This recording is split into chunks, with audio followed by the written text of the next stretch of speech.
Thank you all for joining us today. We were here a few short weeks ago, which seems like a year, but it was only 2 months, to discuss the House and Senate Republicans' 5 sensible fixes to our campaign finance law, which is clearly broken, to close loopholes and once again eliminate our pay-to-play systems. They were all ignored, and the bill up for consideration tomorrow in the GA public hearing includes none of them. On the eve of this hearing, we are here to reiterate what we think is very important in the deal and the promise we made to the state of Connecticut 10 years ago when we told them that if you subsidize and you pay for these elections, we promise you sunshine and clean elections. This bill that we see that's coming up tomorrow does none of that.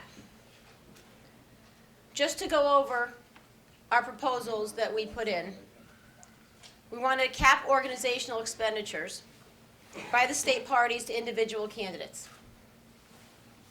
We want to reduce individual donor limits from state parties from $10,000 to $5,000.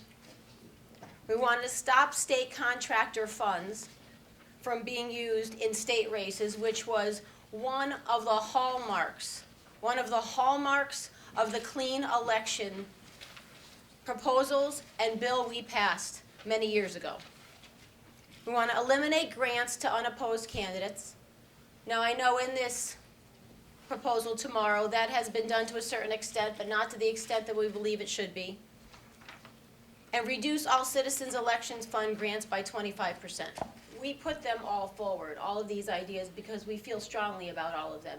And we feel they all are part of bringing trust back into our elections, what we so sorely needed 10 years ago and sorely wanted.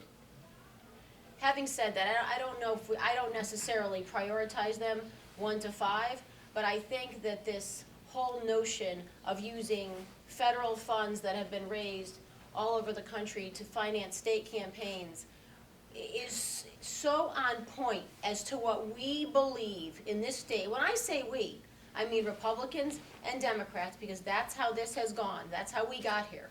It is so on point as to what the crux of the problem is, that you want laws, you claim things, and you scream from the top of the roofs that we need clean elections and here is how we're going to get it, but then when it doesn't work to your benefit, maybe we'll change it. And you know, it doesn't matter to me because it's not going to happen. Nothing will happen to me until the election's over.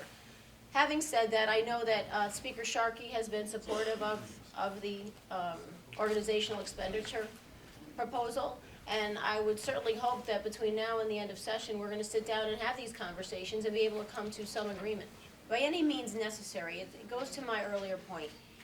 If the SEC is not able to enforce these laws, we don't give them the authority to do it, what's going to happen time after time is what happened this time in the example you gave, that a candidate is going to say, well, you know what, I'm going to do what I have to do because I think I need this money to win, so if I get punished, if I get fined, if I have any penalty whatsoever, it won't happen until after the election, and what really can they do to me anyway?